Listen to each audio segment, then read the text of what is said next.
This is Daily Blast Live. We're talking about what you're talking about. Real, honest, entertaining, live. DBL starts right now. I would like to explain what the president was trying to say. And remember, let's all keep an open mind. They're going to have vaccines, I think, relatively soon. Relatively soon is an interesting phrase. But if you were to tell a friend, I'll be over relatively soon, and then showed up a year and a half later, well, your friend may be relatively pissed off. Absolutely. I'm with Brad on that one, or should I say Dr. Fauci. Obviously, that was Brad Pitt playing Dr. Anthony Fauci on SNL. We're going to talk about that a little later. But first, welcome to DBL. It's Monday, April 27th. I'm Jeff, all by myself in the studio. There's actually one or two people here. Shout out to the people in the booth and people working from home. But speaking of home, Stephanie Jones and Al Jackson are joining me from their homes. Steph, how you feeling? I'm doing really well, Jeff. How are you? I feel terrific. Thank you for asking. And Al, that face always puts a smile on this face. The feeling's mutual, Schroeder. All right, buddy, let's jump right in. Back to Brad Pitt as Dr. Anthony Fauci on SNL. Dr. Fauci actually said that was his dream for Brad Pitt to play him. I think that's everybody's dream. Here's another look at Brad's performance. Anybody that needs a test gets a test. They're there. They have the tests. And the tests are beautiful. Okay, a couple of things. I don't know if I would describe the test as beautiful, unless your idea of beauty is having a cotton swab tickle your brain. Also, when he said everyone can get a test, what he meant was almost no one. And to the real Dr. Fauci, thank you for your calm and your clarity in this unnerving time. My favorite part of that was when he was himself and giving thank you to Dr. Fauci. That was my favorite part. How did you feel about this, Al? You know, as a comic, Jeff, I feel bad because I'm going to tell you to log on to Expedia and get ready to go to Bummer Town. It's hard for me to laugh anymore, man. You know, obviously satire is necessary and needed in times of crisis. But, man, it's like, it's with only over 50,000 Americans dead, it's depressing. But I do like that he did get serious right at the end. And look, we do need humor. So let me get back on that plane from Bummertown and let's try and smile a little bit. Absolutely. I'm with you there, and thanks for pointing that out. Steph, how'd you feel? Because I know you're kind of iffy with Brad Pitt. No. Like, let's just confirm this. I never found younger Brad Pitt attractive, like the blonde hair and all that. He's not really my stereotypical go-to looks, but I tell you what, I like him now. He looks a bit older, Jeff. Ooh, all right. I like that. Now, getting a little different take on Brad Pitt. A bit older is more my style. I'll take that. A more mature Brad Pitt is what Steph likes. If Brad Pitt isn't good looking enough, what chance do we have? Zero, buddy. Zero. What are you talking about? We're getting worse with age, Al. Sorry, I just put it out there.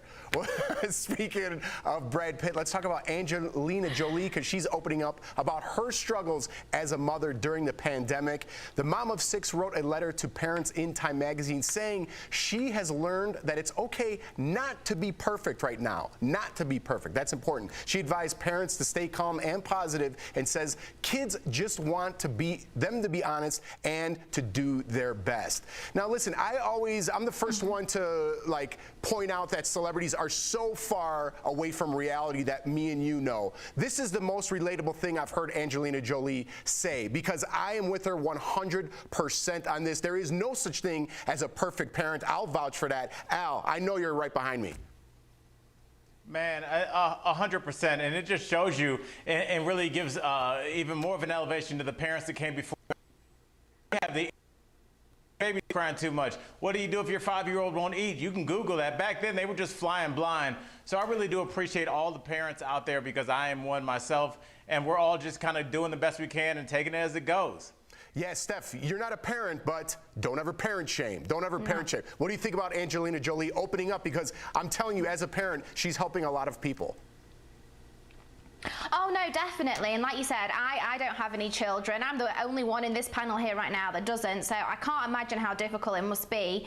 Not only are you dealing with the pandemic, not only are you all indoors, you're homeschooling, you know, everything is really hard right now. And obviously, like, some people, they're away from their children. Angelina, I think it's really sweet of her to be so open and honest and to show that, you know, this is affecting absolutely everyone. And this, let's be honest, is there ever a perfect parent? I mean, being a parent is the toughest job on the planet. Like, you literally have got the life of a young human that you've got to mold into being a good, honest, and wonderful person. It's hard work. So I don't know how you guys do it. Hands off to you both, because I can barely look after myself. Well, I appreciate that, and my wife appreciates that. I'm sure Al does too. But Steph, where do you think these unrealistic aspirations come? Is it social media that's putting these parent-shaming people on blast? Is that where it's coming from? Maybe. I feel like, obviously, when social media started, and also like things like the paparazzi, when we saw celebrities and their like perfect lives, years ago, I don't think people really realized how fake, or like reality TV, how fake things like that were. And I think when you watch TV shows or reality shows, or you look at these pictures, sometimes it's very easy to forget that that's like a highlight reel, or it's a very curated reel, and that's not always real life. And I think it affects lots of different parts of everyone's life, not only parenting, but how people feel they should look, or how much they're working out, or whatever it is. I think there's so much pressure these days because of these like curated lives that we see, that people feel like they have to be doing more and more and more. But you know what, we all need to remember, those are always highlight reels. They're not, you know, the picture that's probably how their house really looks right now when the kid's woken up and there's a diaper that needs changing and whatever else, you know. It's not real life. But I do think that social media and fake reality shows really have got a lot to answer for that, because I think now we can see that it's not really like that. But sometimes it's very easy to forget that, you know, and put pressure on yourself. Well, Steph, I want to say that was a great answer from a non-parent, so thank you. And thank you for rolling me right into the next story, because speaking of quote-unquote perfect, after 10 years together, Kristin Cavallari and Jay Cutler are getting a divorce. They made a joint statement on their Instagram accounts. The reality star posted this throwback pic saying they're deeply grateful for the years they shared and are proud of their 3 children, and that this is just a situation of 2 people growing apart. Jerry shared the same statement with a photo of the 2 in happier times, but the separation may be taking a nasty turn. TMZ got legal documents saying that Kristin claims Jay, quote, is guilty of inappropriate marital conduct. I'm not sure what that exactly means. She also wants primary custody of their 3 kids and child support from Jay. In separate documents, Jay is asking for joint custody. So speaking of perfect, it looks like there's more to the story than meets the eye. I got to tell you, my wife is in depression. I also am a fan of Very Cavallari, so I'm close to this. And also being from Chicago, I know Jay Cutler, well, from TV, not personally. But what do you make of this? Do you watch Very Cavallari at all, Steph, or you know of Kristin Cavallari?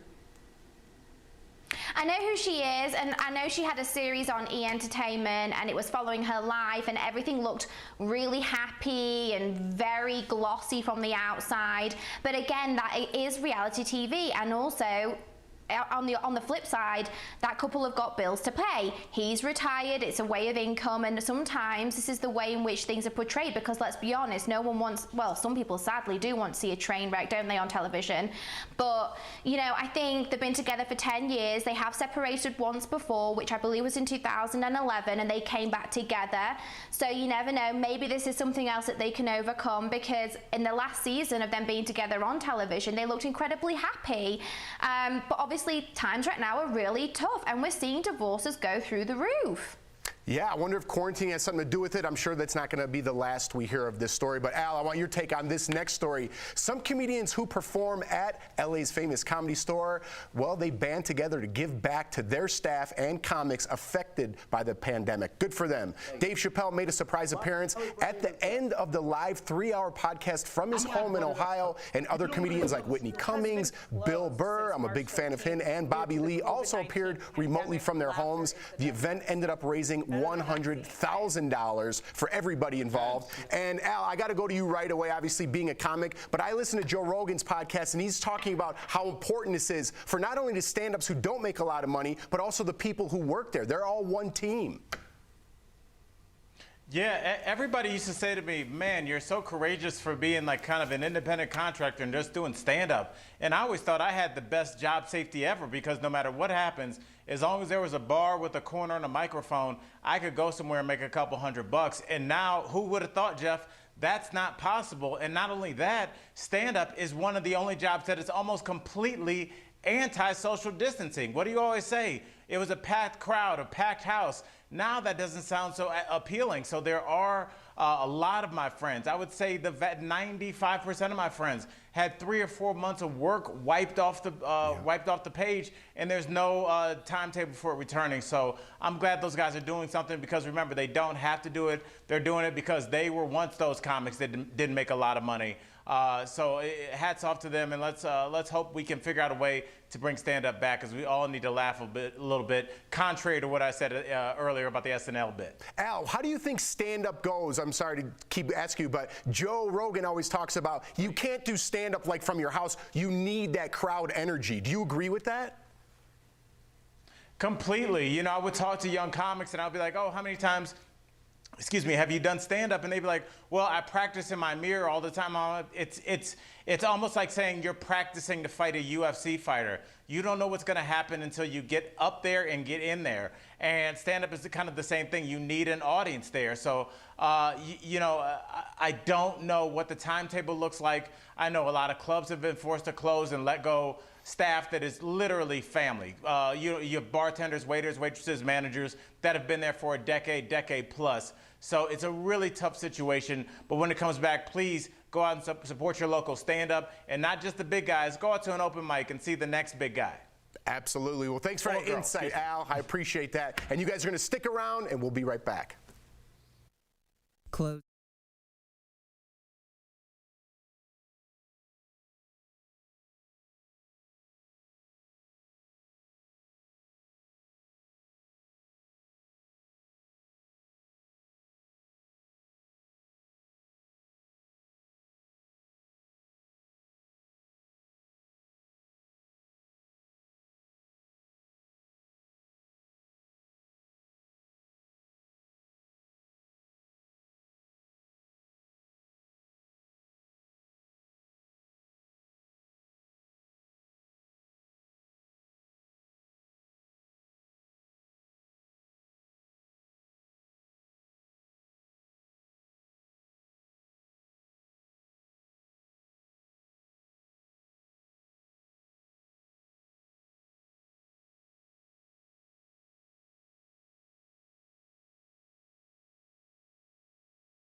Welcome back to DBL. Well, American Idol made history last night, holding the competitions from the contestants' home for the first time ever, obviously because of the coronavirus. The show was taped at more than 25 locations as the top 20 performed from makeshift stages that included everything from elaborate living room sets to backyard patios. I love that guy singing right there. Judge Katy Perry went all out, dressing as a giant bottle of hand sanitizer.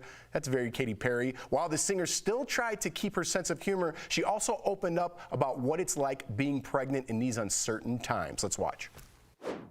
When I look back at this time, this will be a time I never forget. My first pregnancy in a pandemic, having cravings that I cannot necessarily fulfill if I want. But, you know, I think that there's a lot of things that I'm grateful for these days. And speaking of grateful, I kind of want to keep it there. Al, what are you grateful for these days? Keeping the cup half full. What are you enjoying? Jeff, that's really easy for me. I'm grateful for a little bit of time to pause, take a breath, and kind of learn some stuff that I never would have had a chance to do. Not only am I doing a lot of writing, but I'm learning how to edit software. I'm learning how to cook a little bit better. I'm learning how to work in the yard. So I'm kind of learning little stuff. I'm even doing stuff. Look, Jeff, I got myself,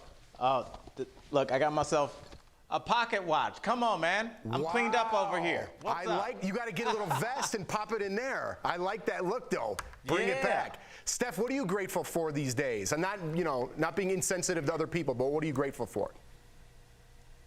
Yeah, of course. I mean, you know what? I'm just so grateful for my health. Obviously, we've spoke about it quite a few times. I've had a lot of health issues in the past, and I've been really worried about the coronavirus, and I feel so lucky that I'm able to stay at home and keep myself safe. I feel really lucky for technology, the fact that I can talk to my family back in England and check in with them every day and see how they're doing whilst, they were meant to be here. They were meant to be flying out in a couple of weeks' time. I don't think that's going to happen, but it makes me feel really, really lucky, just the fact that I can literally call them and see their faces, because it makes it so much easier and it makes it feel a little bit less far away, Absolutely. I got to tell you what I'm grateful for quickly is I think I'm speaking for all of us, everybody at the DBL staff, our parent company, Tegna, and all the people in that booth. Thankful we're still having a show and working. So thank everybody for that. Yeah. Al, just shake your head. There you go, buddy. We'll be right back. Completely agree.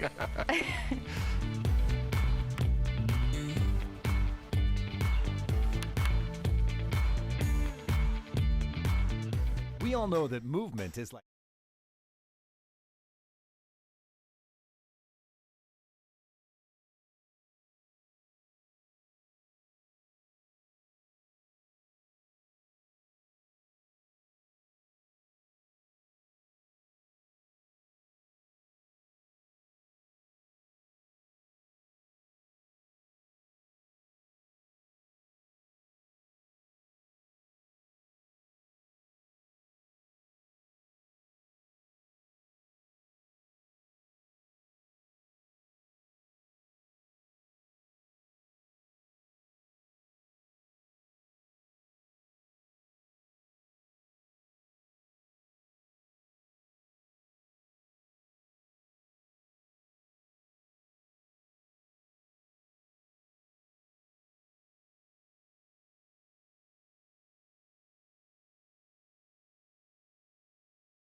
No.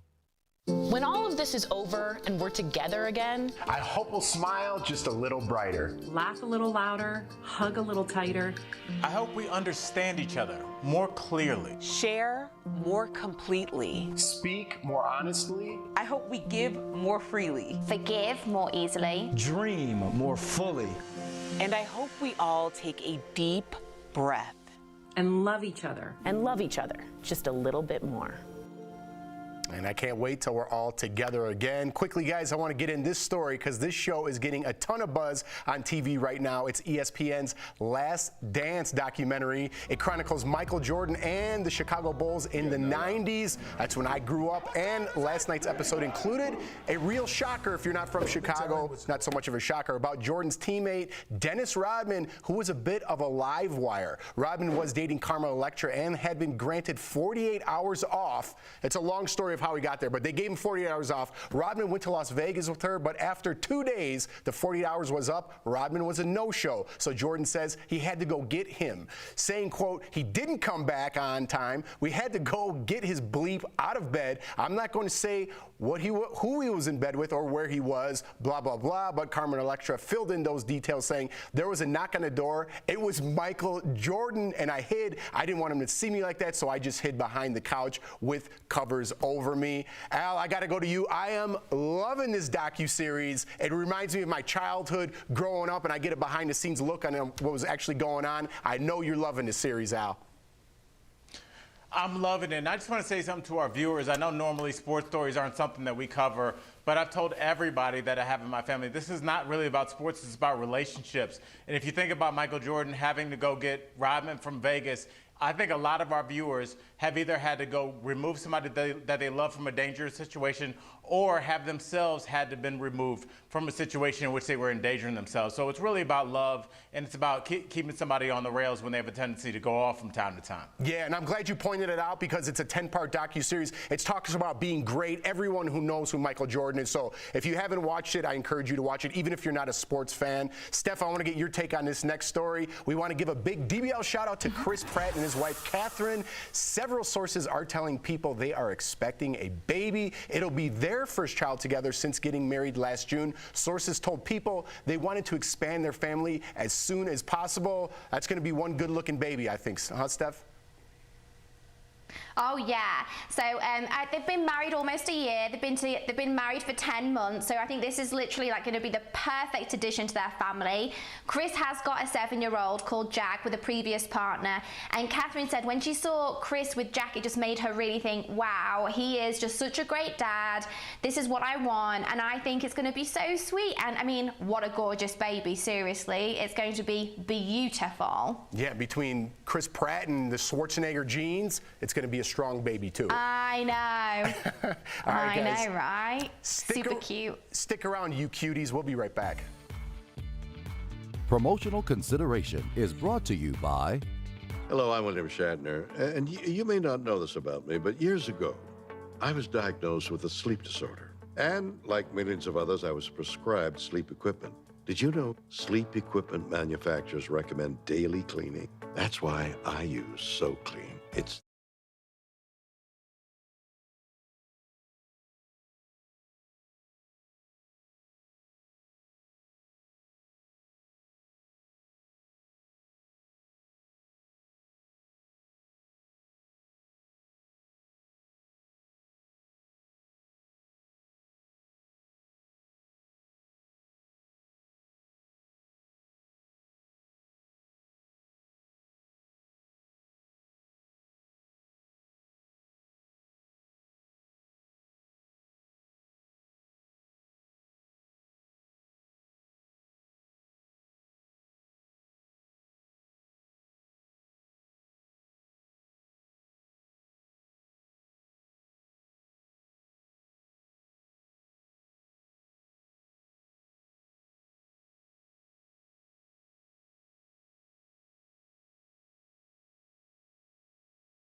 Welcome back to DBL. We're spending more time at home, which means we're probably brewing more coffee. This story's for me. So how does the extra caffeine affect your body? Well, we're chatting about it in today's DBL Health Blast, sponsored by eHealth. So here's the good news. Caffeine helps burn more calories, which I could use. Second, regular coffee drinkers tend to live longer. And third, it stimulates the central nervous system, which helps you feel more alert. But remember, everything in moderation. And when it comes to your health, for affordable, quality health insurance, call eHealth at 1-800-850-0679. Now, Stephanie, I know being from England, you're a tea drinker, but Al, I know you were getting off the coffee a little bit. How's that holding up? You were kind of getting into tea yourself. Yeah, Jeff, that was so last year. Yeah, I'm way back on the coffee train. I'm actually the conductor. I've already had a handful of cups today. I love it. I think I'm done for today. Maybe I'll have one more later tonight, but yeah, I'm a coffee drinker through and through. Well, guidelines say you could have 3 to 5, so a handful's all right. Steph, do you ever get into coffee, or are you strictly a tea girl? That was bad. Well, I love a cup of tea, Jeff. I love a good cup of tea, but right, before coming to America, I never drank coffee. It was kind of, why would I even do that? But oh my gosh, I am a sucker for an iced latte with a little bit of vanilla syrup. Oh, it's good. When it's a bit hot outside, Jeff, that's the one, I'm telling you. I like it. I like it that you're getting more and more American. And pretty soon you're just going to be supersizing it and drinking it like that. All right, Stephanie and Al, thanks for joining us. Reminder, guys, we are on Facebook and YouTube. We'll be back same time, same place tomorrow. Stay safe, everybody.